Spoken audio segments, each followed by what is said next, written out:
Good morning. এখনও সূর্য ওঠেনি, আমি সূর্যের আগে উঠে পড়েছি। আমার ঘরের সূর্যটা এখন ওঠেনি, বাবানও ওঠেনি, আমি উঠেছি। আমরা তো সকালে উঠে মর্নিং ওয়ার্কে যাই, কিন্তু আজকে মর্নিং ওয়ার্কে যাওয়া হবে না, কেন কি সোমনাথ তাড়াতাড়ি দোকান যাবে। আর ছাদে চলে এসেছি, কারণ কালকে প্রচুর প্রচুর বৃষ্টি হয়েছে, সেই ঝোড়ো হাওয়া তার সঙ্গে মুষলধারে বৃষ্টি। তো দেখতে এসেছি ছাদে গাছগুলোর কি অবস্থা। চলো তোমাদেরকেও একটু দেখাই গাছগুলোর কি অবস্থা হয়েছে। সবার প্রথম ছাদে উঠে যে গাছটা দেখে পুরো মনটা ভরে গেল, সেটা হচ্ছে নয়নতারা গাছটা। দেখো নয়নতারা গাছটা কি অপূর্ব হয়েছে, আজকে অনেকগুলো ফুলও ফুটেছে। এই গাছটাকে আমি তৈরি করেছি, দেখো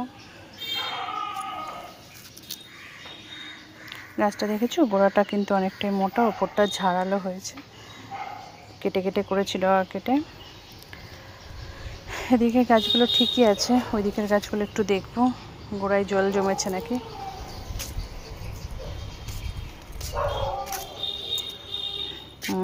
টবের গোড়ায় এই যে জল জমেছে।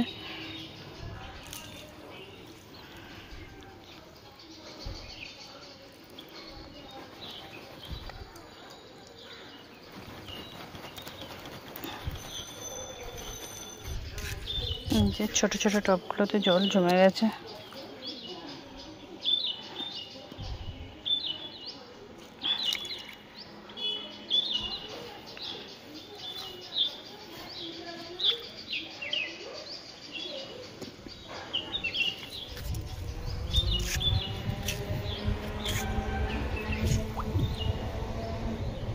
এই যে নটামণিটা অনেকগুলো ফুল দেবে।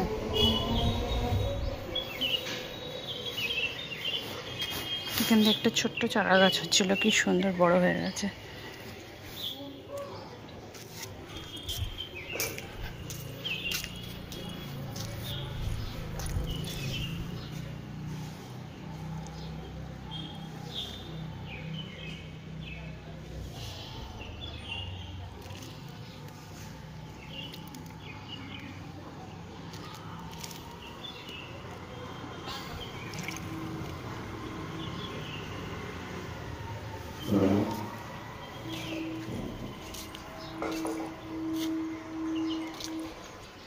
আম গাছটা একটু দেখে নেব।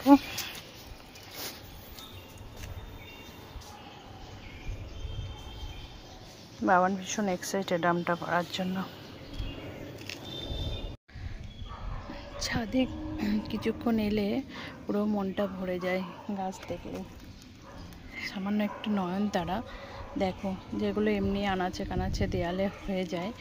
আমাদের বাড়িতে তো পুরোনো দিনের বাড়ি, তো এখানে প্রচুর দেয়ালের গায়ে গায়ে এই গাছ হয়ে যায়, তো সেখান থেকেই চারা নিয়ে লাগিয়েছি। তো দেখো কত সুন্দর ফুল ফুটেছে। একটা লাল বানাবো, লালগুলো ছোট টবে আছে, একটা বড় টবে লাল বানাবো।